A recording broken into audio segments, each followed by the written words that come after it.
પેલા કાંઠે જમના નિર્મળ એ તમે નિર્મળ થઈ જાઓ એકદમ તમને કોઈ વાતનો ગર્વ ના આવવો જોઈએ અભિમાન ના આવવો જોઈએ કે હું મને કાંઈ જ્ઞાન પ્રાપ્ત થયું ઈ પણ ન આવવો જોઈએ કે મને મોક્ષ મળે ઈ પણ તમારા ઉર્મે આવવું જોઈએ નહીં એમ નિખાલસ ભાવની અંદર તમે ગુરુ ભજન કરી લ્યો તો તમને વાત નહીં ગતા ગમ અને પડશે તો ગુરુ મહારાજ એવું બોલી રહ્યા છે કે ઝાલરી વાદે ઝીણી ઝીણી નહીં રહેવે સાની તો તમે ક્યારેક ધ્યાન દઈને તો સાંભળો કે કોને સંત કહી રહ્યા છે કઈ ઝાલરી કયો સંગ કયો નાચ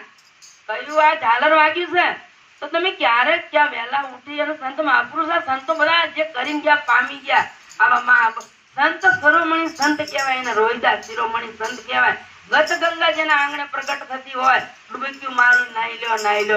નાઈ લો હરી જેવા કામ તમે કરી લો આ શ્રીને ફરો છે તો સંત મહાપુરુષ એવું બોલી ગયા તમે સંત કીધું ગંગા યમુના તમે આની અગર પણ એક છે હેરો રમતા રામા નિશ્ચિ નિરખો આ નેનમાં સત્યુમાં તો નહીં આખા નહીં તો ત્રીજી તો આપણે એવું બોલ્યા કે આગે હતી અપસો પાયા રે પાયા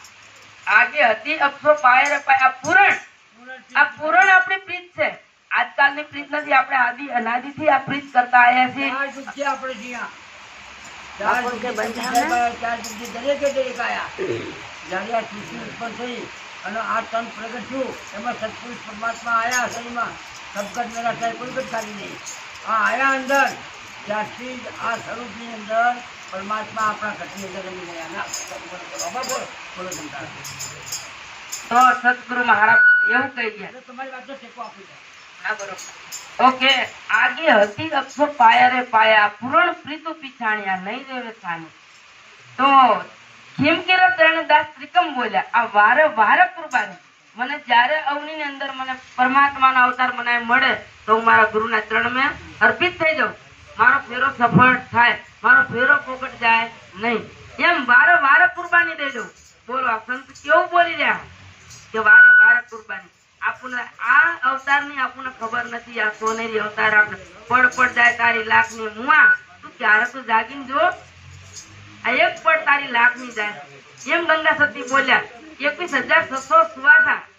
એનો કાળ ખાશે 1 મિનિટના 15 શ્વાસા થાય 1 મિનિટમાં આપણે 15 શ્વાસા નિયમમાં કાઢ્યા અને મનુષ્યને તો પૂર્ણ બનાવ્યો પૂરેપૂરો બનાવ્યા મનુષ્ય ઉત્પન્ન કરી શકે ને બીજાને ખવડાવી શકે આપી શકતા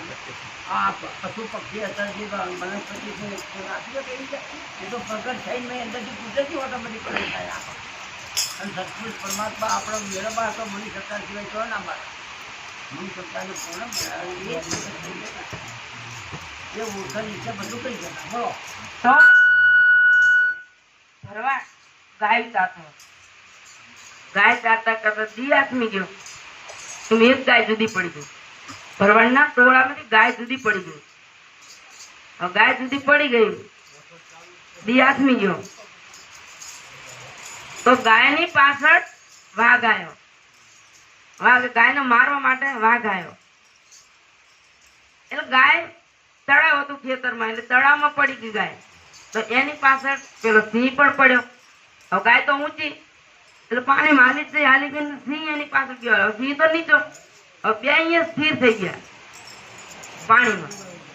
તો રાત આખી જતી રહી પણ ગાયના પેટમાં પાણી હલે નહીં તો બોલો સિંહે આઈને પ્રશ્ન કર્યો કે આખી રાત તું પણ ઊભો હું પણ ઊભી પણ તને ડર નથી મરવાનો અને તું બિયાતી નથી કે હું વાઘ છું તો હું પણ બિયાવું કે ગાંડા તને ખબર નહીં કે શું કે સવાર પડશે મારી માથે ધણી છે તો મારો ધણી મને ગોતવા આવશે અને તારો ધણી કોઈ છે નહીં તું પોતે સ્વયં છો તો આ જગતમાં તરી જા મારો તો ધણી કેમ આપણા ગુરુ પરમાત્માનો ધણી ધારવો પડે ધણી સિવાય આપણું કોઈ કાર્ય સફળ થવાનું નથી આપણે સદગુરુના ચરણોમાં જવું પડશે સદગુરુના ચરણમાં નહીં જાવ ત્યાં સુધી તમારો અવતાર અધૂરો છે એમ આપણા ગુરુ પરમાત્મા બોલી જશે તો જ્યારે તમને ગુરુજીના ઘરની એક વાત મળી ગઈ છે ગુરુજીના ઘરની એક રાહ મળી ગઈ છે ગુરુજીની એક સમયની અંદર આપણા સમયની અંદર મેળવી લો તો એને પામી લેશે વાત તો તમારો બેડો પાર થશે. એમ આયા અવતારમાં તો આયા છો તેદી તમે આયા તેદી જગતમાં સબ હસતા હતા. જબ તમે જગતમાંથી છોડીને જશો તો જગત રોયેગા. ऐसी करनी करी चलो तो जब तुम आए तो जग हंसता था, तुम चले गए तो जग रोते थे. तो આવી કરણી કરો તાણે આ બધું કાર્ય બને ને. ખાવું પીવું જગ સાથે રહેવું પહેરવું ઓઢું ખાઈ હુઈ જાવ. આમાં શું તમને આ પરમાત્માની પ્રાપ્તિ ક્યાંથી થાય? કાંઈક મેળવવું હોય તો કાંઈક ગુમાવવું પડે. આપણે સંતના સાનિધ્યમાં જવું પડે, સંતોની વાત સાંભળવી પડે. અને આ સબ શું આ સબ ઘટ મેં એક જ બોલી દો તો એ કેવો છે? પુરુષ में ही स्त्री में ही કોઈ ફેરફાર નહીં. તો એની ઓળખાણ તો કરો, એના વાત તો જાણો, એની પામી તો લઈ શું કહેવા માંગી રહ્યો છું. બસ એસો ખેલ રહેતા હે મેરે દાતા. જ્યાં જોઈતા તું નો તું. હાથી માં તો કઈ આપણે કીડી માં આપી રહ્યા છે.